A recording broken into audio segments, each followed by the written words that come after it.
Good wishes to all of you. India's Ancient Past by R.S. Sharma Shah. Chapter 13. The Later Vedic Phase. Transition to State and Social Orders audiobook. Expansion in the later Vedic period. 1000 to 500 BC. The history of the later Vedic period is based mainly on the Vedic texts which were compiled after the age of the Rig Veda. The collections of Vedic hymns or mantras are known as the Samhitas. The Rig Veda Samhita is the oldest Vedic text on the basis of which we have described the early Vedic age. For the purpose of recitation, the prayers of the Rig Veda were set to tune, and this modified collection was known as the Samaveda. In post Rig Vedic times, two other collections, the Yajurveda Samhita and the Atharva Veda Samhita were composed. The Yajurveda contains not only hymns but also rituals to accompany their recitation, the later reflecting the social and political milieu of the time. The Atharva Veda contains charms and spells to ward off evils and diseases. It contains throwing light on the beliefs and practice of the non-Aryans. The Vedic Samhitas were followed by the composition of a series of texts known as the Brahmanas. These are replete with a realistic formula and explain the social and religious meaning of rituals. All these later Vedic texts were compiled in the Upper Gangetic Basin in 1000 to 500 BC. During the same period and in the same area, digging and exploration have brought to light nearly 700 inhabited sites. These are called painted graveware (PGW) sites because they were inhabited by people who used earthen bowls and dishes made of painted grey pottery. They also used iron weapons. With the combined evidence from the later Vedic texts and PGW iron phase archaeology, we are able to form an idea of the life of the people in the first half of the first millennium BC in western UP and the adjoining areas of Punjab, Haryana, and Rajasthan. The texts show that the Aryans expanded from Punjab over the whole of western UP covered by the Ganga Yamuna Doab. The Bharatas and Purus, the two major tribes, combined and thus formed the Kuru people. Entirely they lived between the Saraswati and Drisha, Drishadvati just on the fringe of the Doab. Soon the Kurus occupied Delhi and the upper reaches of the Doab, the area called Kurukshetra or the land of the Kurus. Gradually, they coalesced with a people called the Panchalas who occupied the central part of the Doab. The authority of the Kuru Panchala people spread over Delhi and the upper and central parts of the Doab. They set up their capital at Hastinapur, situated in Meerut district. The history of the Kuru tribe is important for the Battle of Bharata, which is the principal theme of the great epic called the Mahabharata. This war is supposed to have been fought around 950 BC between the Kauravas and the Pandavas. Since both of them belonged to the Kuru clan, as a result of war, virtually the whole of the Kuru clan was wiped out. Excavations at Hastinapur, datable to the period 900 BC to 500 BC, have revealed settlements and faint beginnings of town life. Beginnings of town life. They do not, however, reflect the description of Hastinapur in the Mahabharata because the epic was finally compiled much later in about the 4th century AD when material life had greatly advanced. In later Vedic times, people hardly knew the use of burnt bricks. The mud structures that have been discovered at Hastinapur could not be imposing and lasting. From traditions, we learn that Hastinapur was flooded and the remnants of the Kuru clan moved to Kaushambi near Allahabad. The Panchala kingdom, which covered the modern districts of Barli, Bhathun, and Farrukhabad, is famous for its philosopher kings and Brahmana theologians mentioned in later Vedic texts. Towards the end of the later Vedic period, in around 500 BC, the Vedic people spread in large numbers from the Doab further east to Kosala in Kosla in eastern UP and to Videha in North Bihar. Although Kosala is associated with the story of Rama, the story is not mentioned in Vedic literature. In eastern UP and North Bihar, the Vedic people had to contend against the people who used copper implements and the black and red earthen pots. In western UP, they possibly came up against the people who used pots of orange or red color together with copper implements. At a few places, they also came against the users of the late Harappan culture. Many Munda words occurs in later Vedic texts which were compiled in the Upper Gangetic Basin. This would suggest that the later Vedic people also encountered the Munda speakers in this area. Whoever the opponents of the later Vedic people were, they evidently did not occupy any large and compact area, and their number in the Upper Gangetic Basin does not seem to have been large. The Vedic people succeed in the second phase of their expansion because they use iron weapons and horse drawn chariots. Use of iron. The story of iron is similar to that of the horse. The domesticated horse is first noticed near the Black Sea in the 6th millennium BC, but it became common only from the 2nd millennium BC onwards. Similarly, iron underwent a long gestation. Lumps of stone or iron move in outer space. When they encounter the atmosphere, they hit the ground and plummet to earth as a meteorites. Such a piece was found in ancient Egypt in 3000 BC. It was identified as iron and was called black copper from heaven in the Egyptian language. Many copper minerals contain iron ores. It took many years to separate iron ores from these minerals and form the pure iron metal. As a pure metal, iron was first made in Mesopotamia in 5000 BC and later in Anatolia in the 3rd millennium BC. However, up to 1200 BC, iron was valued as a precious metal in Western Asia and usually presents by rulers. In the Indian subcontinent, iron is sometimes attributed to Lothal and to sometimes in Afghanistan in Harappa times. Neither of these, however, represent pure iron metal nor working in iron. They are really copper objects containing iron ores. These ores have not been separated from copper and given a distinct and separate identity as a pure iron metal. In India, pure iron at some sites in Rajasthan in the copper stone age has been reported and also in Karnataka towards the end of that phase. Iron can thus be placed in the second half of the second millennium BC. In this phase, we have no idea about its continuing use in terms of time and place. Around 1000 BC, it was used in the Gandhara area in Pakistan. Iron implements buried with dead bodies have been discovered in substantial numbers. They have also been found in Balochistan.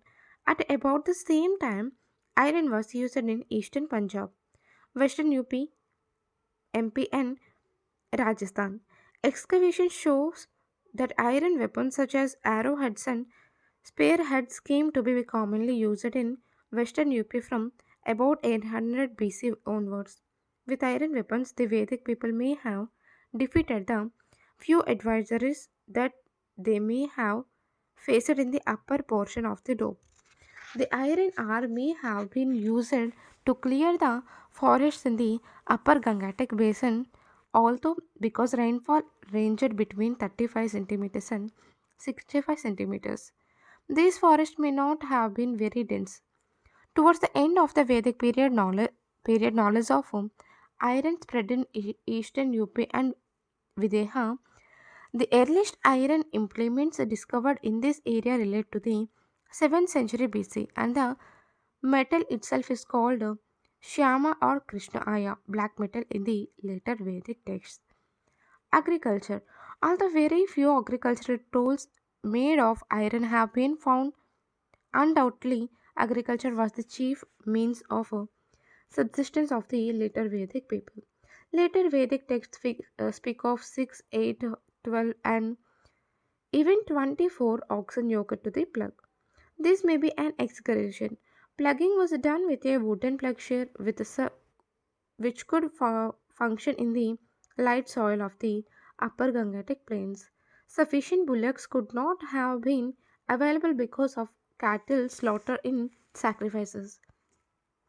Agriculture was therefore primitive, but there is no doubt about its wide prevalence. The Shetapatha Brahmana speaks at length about the plugging rituals. According to ancient legends, Janaka, the king of Videha and Sita's father, lent his hand to the plug. In those days, even kings and princes did not hesitate to take to manual labor. Balarama, Krishna's brother, was called Haladhara or wider of the plug. Gautama Buddha is depicted plugging with oxen in a Bodh Gaya sculpture. Eventually, plugging was assigned to the lower orders and prohibited for the upper varnas. The Vedic people continued to produce barley, but during the later Vedic period, rice and wheat became their chief crops. In subsequent times, wheat became the staple food of the people in Punjab and western UP. For the first time, the Vedic people became acquainted with rice in the dough, called vrihi in the Vedic texts,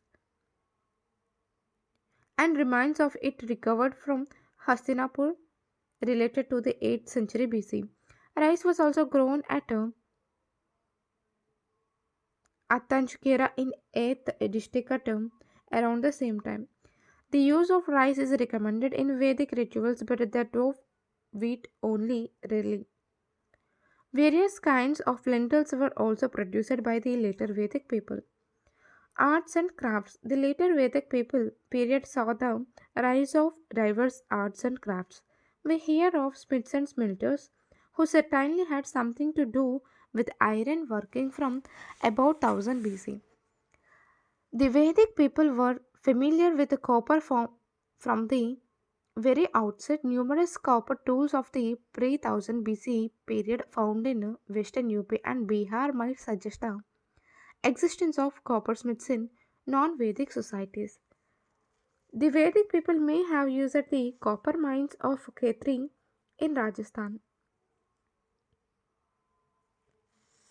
But in any event, copper was one of the first metals to be used by them. Copper objects are found in painted graveyard sites. They were used principally for war and hunting and also for ornaments. Weaving was confined to women but practiced on a wide scale. Leatherwork, pottery, and carpentry made great progress. The later Vedic people were acquainted with the four types of pottery: black and red ware, black slipperware, painted grey and red ware. The last type of pottery was the most popular and is found almost all over western UP. However, the most distinctive pottery of the period is known as painted grey. It consisted of bowls and dishes that were used either for rituals or for eating or for both. Probably by the emerging upper orders, glass hoards and bangles found in the PGW layers may have been used as prestige objects by a few persons. On the whole, both Vedic texts and excavations indicate the cultivation of specialized crafts. Jewelers are also mentioned in later Vedic texts and they possibly catered to the needs of the affluent sections of society. Settlements. To the term Jana or tribal people is common in the four Vedas. Janapada or people settlement is not mentioned there. In first occurs in some later Vedic texts called Brahmanas dating to not earlier than 800 BC. Agriculture and various crafts enabled the later Vedic people to lead a settled life. Excavations and explorations give us some idea about settlements in later Vedic times. Widespread painted graveyard sites have been found not only in western UP and Delhi, which was the Kuru Panchala area, but also in the adjoining parts of Punjab and Haryana, the Madra area, and in those of Rajasthan that constituted the Matsya area. Altogether, we can count nearly 700 sites, mostly in the upper Gangetic basin. Only a few sites, such as Hastinapur, Atranjikera, and Noh, have been excavated. As the thickness of the material remains of habitations ranges from 1 to 3 meters, it appears that these settlements lasted from 1 to 3 centuries. By and large, these were entirely new settlements which had no immediate procedures. People lived in mud brick houses or in wattle and daub houses erected on wooden poles. Although the structures are poor, ovens and cereals rice recovered from the site show that the painted graver people, probably identifiable with the later Vedic people, were farmers who led a settled life. However, as they generally cultivated with a wooden plowshare, the peasants were unable to produce enough to feed those engaged in other occupations, and therefore they would not contribute much to the rise of towns. Although the term Nagara is used in later Vedic texts, only the faint beginnings of towns appear towards the end of the later Vedic period. Hastinapur and Kaushambi near Allahabad seem to be primitive towns dating to the end of the Vedic period and may be called proto urban. The Vedic texts also refer to the sea and sea voyages. Thus, some form of commerce may have been stimulated by the rise of new arts and crafts. By and large, the later Vedic phase registered a great advance in the material life of the people.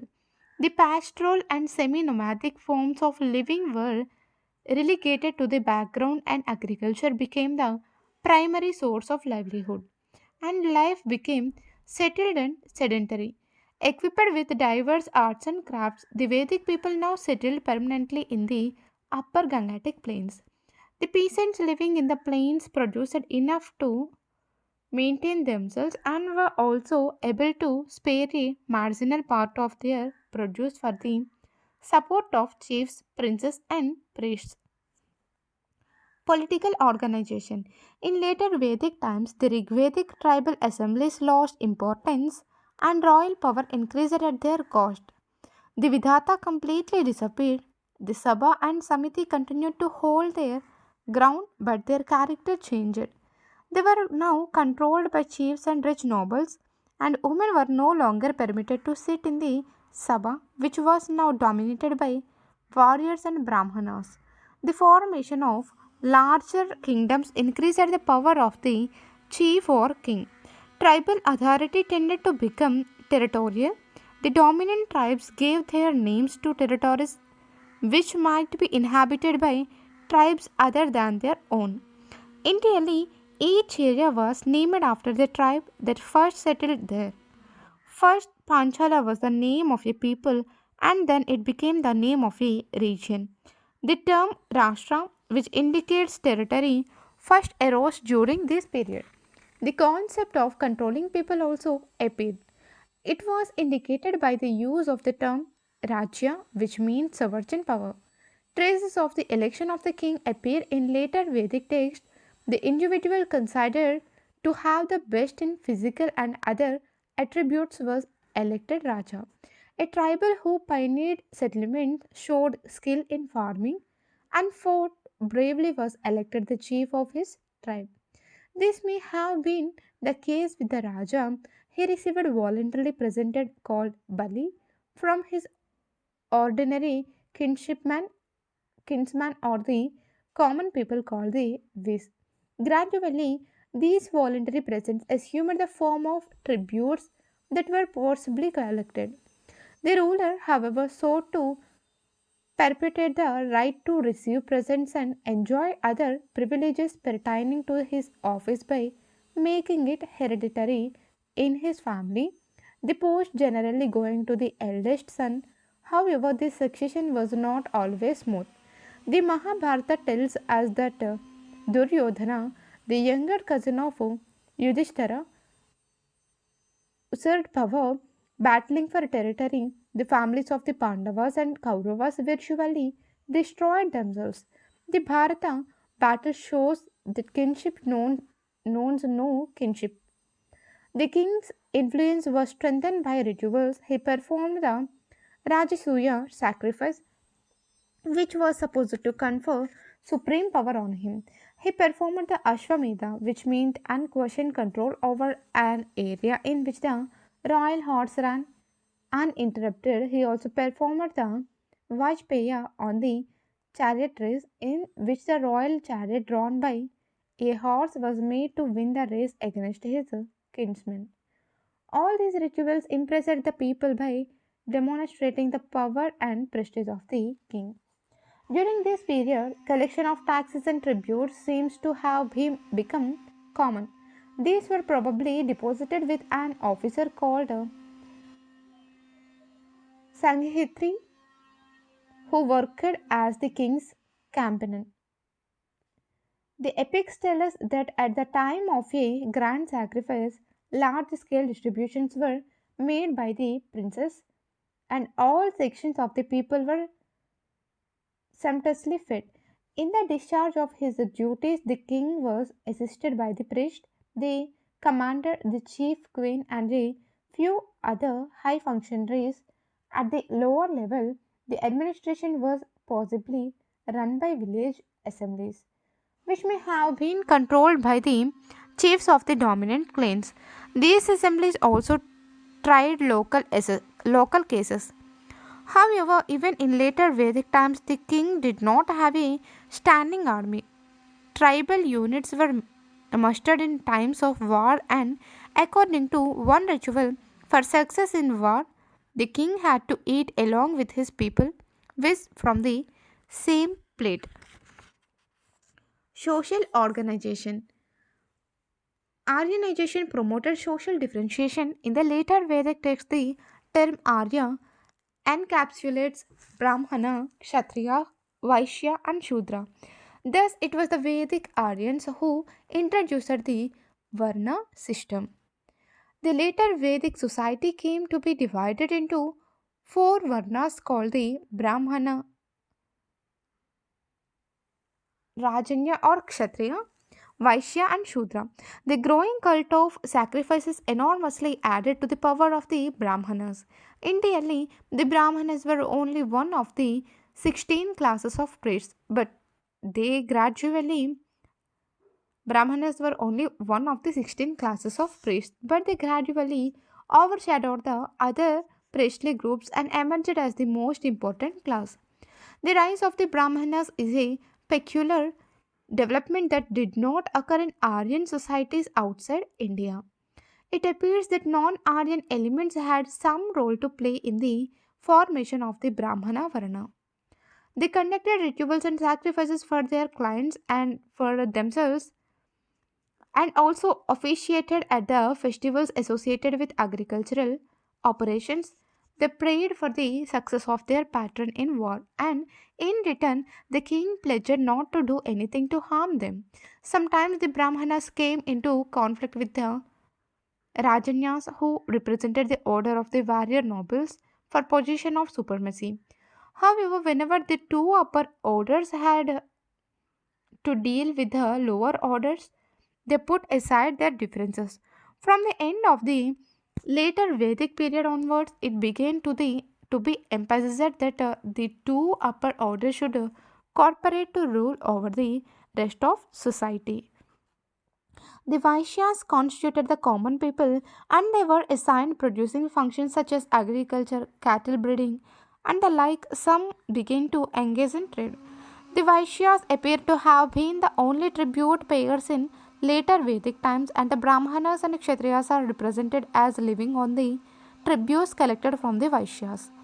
The process of subjugating the mass of the tribesmen to the position of payers was long and protracted. Several rituals were prescribed for making the refractory elements Viz or Vaishya submissive to the prince Raja and to his close kinsmen called the Rajanyas. This was achieved with the assistance of the priests who also fattened themselves at the cost of the people or the Vaishyas. All the three higher Varnas shared one common feature: they were entitled to Upanayana or investiture with a sacred thread according to the Vedic mantras. Upanayana had led the beginning of education in the Veda. The fourth Varna was deprived of the sacred thread ceremony and the recitation of the Gayatri mantra. The Gayatri was a Vedic mantra that could not be recited by a Shudra, thereby depriving him of a Vedic education. Similarly, women were also denied both the Gayatri and Upanayana. Thus, the imposition of disabilities on the Shudras and women began towards the end of the Vedic period. The prince, who represented the Rajanya order, sought to assert his authority over all the three other Varnas. The Aitareya Brahmana, a text of the later Vedic period, represent the Brahmana as a seeker of livelihood and an acceptor of gifts from the prince, but also removable by him. A Vaishya is called tribute paying, mean to be beaten and oppressed at a will. The worst position is reserved for the Shudra. He is called the servant of another, to be made to work at a will by another, and to be beaten at will. Generally, the later Vedic texts draw a line of demarcation between the three higher orders on the one hand and the Shudras on the other. Nevertheless, several public rituals associated with the coronation of the king in which the Shudras participated were presumably survivors of the original Aryan community. Certain sections of artisans such as the Rathkara or chariot maker, Rathkara or chariot maker enjoyed a high status and were entitled to the sacred thread ceremony. Thus, in later Vedic times, Varna distinctions had not advanced very far. The family shows the increasing power of the father, who could even disinherit his son. In princely families, the right of primogeniture was getting stronger. Male ancestors came to be worshipped. Women were generally given a lower position. Although some women theologians took part in philosophical discussions and some queens participated in coronation rituals. Ordinarily, women were thought to be inferior and subordinate to men. The institution of Gotra appeared in later Vedic times. Literally, it means the cow pen or the place where cattle belonging to the entire clan are kept. But in course of time, it is significant descent from a common ancestor. People began to practice Gotra exogamy. No marriage could take place between persons belonging to the same Gotra or having the same lineage. Ashramas or the four stages of life were not well established in Vedic times. The post Vedic texts speak of four ashramas, that of Brahmachari or student, Grihastha or householder, Vanaprastha or hermit, and Sannyasin or ascetic who completely renounced the worldly life. Only the first three are clearly defined in the later Vedic text. The last or the fourth stage was not well established, though ascetic life was not unknown. Even in post Vedic times, only the stage of the householder was commonly practiced by all the Varnas, gods, rituals, and philosophy. In the later Vedic period, the upper dome emerged as the cradle of the Aryan culture under Brahmanical influence. All the Vedic literature seems to have been compiled in this area in the land of the Kuru Panchalas. The cult of sacrifice central to this culture was accompanied by rituals and formula. The two outstanding Rigvedic gods, Indra and Agni, lost their former importance. On the other hand, Prajapati, the creator, came to occupy the supreme position in the later Vedic pantheon. Some of the other minor gods of the Rigveda period also came to the forefront. Rudra, the god of animals, became important in later Vedic times, and Vishnu came to be conceived of as the preserver and protector of the people who now led a settled life rather than a semi nomadic one. In addition, some objects began to be worshipped as symbols of divinity, sense of idolatry appear in later Vedic times as society became divided into social classes such as Brahmanas, Rajanyas, Vaishyas, and Shudras. Some social orders began to have their own deities. Pushan, who was supposed to tend to cattle, came to be regarded as the god of the Shudras, although in the age of the Rig Veda, cattle rearing was the primary Aryan occupation. People worshipped gods for the same material reasons in this period as they did in earlier times. However, the mode of worship underwent substantial change. Prayers continued to be recited, recited, but they ceased to be the dominant mode of pleasing the god. Sacrifices became far more important and they assumed both a public and domestic character. Public sacrifices involved the king and the entire community, which still in many cases coincide with the tribe. Private sacrifices were performed by individuals in their houses because during this period the Vedic people maintained regular households. Individuals offered oblations to Agni, and each of these took the form of a ritual or a sacrifice. Sacrifices involved the killing of animals on a large scale and especially the destruction of cattle wealth. The guest was known as a Gogna or one who was fed on cattle. Sacrifices were accompanied by formula that had to be carefully enunciated by the sacrificer. The sacrificer was known as the Yajamana, the performer of yajna, and much of his success depended on the magical power of words uttered correctly during the sacrifices. Some rituals performed by the Vedic Aryans are common to the Indo European peoples, but several of them seem to have been developed on the Indian soil.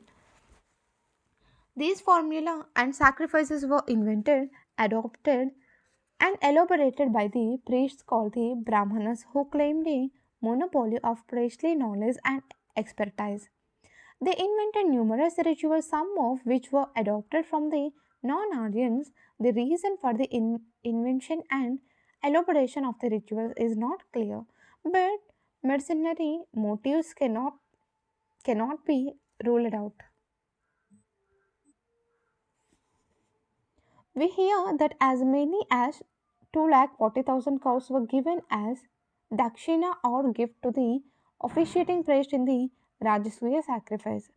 Swami Vivekananda speaks of both orthodox and beef eating Brahmanas in Vedic times and he recommends animal food for the Hindu in the modern context. In addition to cows, which were usually given as sacrificial gifts, gold, cloth, and horses were also donated. Sometimes the priests claimed portions of territory as dakshina, but the grant of land as sacrificial fee is not established in the later Vedic period. The Shatapada Brahmana states that in the Ashwamedha, the north, south, east, and west should all be given to the priest. If this really happened, then what would remain with the king? This therefore merely indicates the desire of the priest to grab as much property as possible. In reality, however, considerable transfer of land to priests could not have taken place. There is a reference in which land which was being given to the priests refused to be transferred to them. Towards the end of the Vedic period, a strong reaction arose against priestly domination, against cults and rituals, especially in the land of the Panchalas and Videha, where around 600 BC the Upanishads were compiled. These philosophical texts criticized the rituals and laid stress on the value of right belief and knowledge. They emphasized that knowledge of the self or Atman should be acquired and the relation of Atman with Brahma should be properly understood. Brahma emerged as the supreme entity comparable to the powerful kings of the period. Some of the Kshatriya princes in Panchala and Videha also cultivated this form of thought and created the atmosphere for the reform of the Presh domination religion. Their teachings promoted the cause of stability and integration, emphasis on the changelessness, indestructibility, and immorality of the Atman or soul served the case of stability that was necessary to sustain the rising state power headed by the Kshatriya Raja. Stress on the relation of Atman with Brahma fostered alliance to a superior authority. The later Vedic period saw certain important changes, such as the beginning of territorial kingdoms called Janapadas under the Kshatriya rulers. Wars were fought not only for the possession of cattle but also for territory. The famous Mahabharata war fought between the Kauravas and the Pandavas is attributed to this period. The predominantly pastoral society of early Vedic times had become agricultural. The tribal pastoralists came to be transformed into farmers who could maintain their chief with frequent tributes. Chiefs called Raja or Janapadin grew at the expenses of the tribal peasantry and handsomely rewarded the priests who supported their patrons against the common people called the Vaishyas. The Shudras were still a small serving order. The tribal society broke up into a Varna divided society, but Varna distinctions could not be carried too far.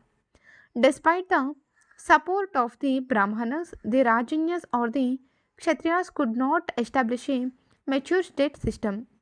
A state cannot be set up without a regular taxation system and a standing army. The entire administrative structure, including the army, depends upon taxes, but the existing mode of agriculture did not provide scope for regular taxes and tributes. End of the chapter. Chronology. 6M. The domesticated horse in the Black Sea area. 5M. Iron in Mesopotamia. 3M. Iron in Anatolia. Iron in Egypt. Second half of the second M. Iron in the copper stone is in Rajasthan and Karnataka. 1200 iron used as presents by rulers in Western Asia. Pre 1000 copper tools from Western UP and Bihar. 1000 iron used in the Gandhara area, Balochistan, Eastern Punjab, Western UP, MP, and Rajasthan. 1000 to 500. Later Vedic texts, namely the Brahmanas compiled in the Upper Gangatic basin, nearly 700 painted graveyard sites existed. People used iron weapons and cultivated rice and wheat as the principal crops. 950. The Mahabharata War. 900 to 500. Faint beginnings of town attribute to Hastinapur. 800. Iron commonly used in Western UP. 700. Earliest iron implements in Eastern UP. 600 Upanishads compiled in Panchala and Videha. 500 spread of Vedic people to Koshala and Videha. AD Anno Domini 2C Gautama Buddha depicted plugging with oxen. 4C The Mahabharata was finally compiled. Thank you.